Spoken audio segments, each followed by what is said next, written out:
Mrs. Brown has a package containing N pounds of cereal. Oh, so we don't know how many pounds of cereal. Every day she puts 1/8 of a pound of cereal into her son's lunchbox and 1/8 of a pound of cereal into her daughter's lunchbox. Which expression represents the number of days Mrs. Brown can do this before she runs out of cereal?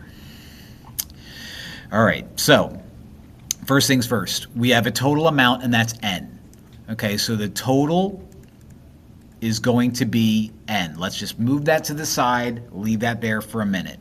Another piece of information that we have is every day she puts 1/8 of a pound in one person's lunchbox and another 1/8 of a pound in another person's lunchbox. So that's each day she's doing an eighth and an eighth. Now they're using multiplication here. So two groups of 1/8 is going to represent 2 times 1/8. So what we're looking at here is we're going to have to do an operation next to an operation. We already did an operation here. So what we need to do is throw that in parentheses. So we need to find out how many times Mrs. Brown can do this before she runs out. So in other words, she's splitting this amount of cereal over that many pounds.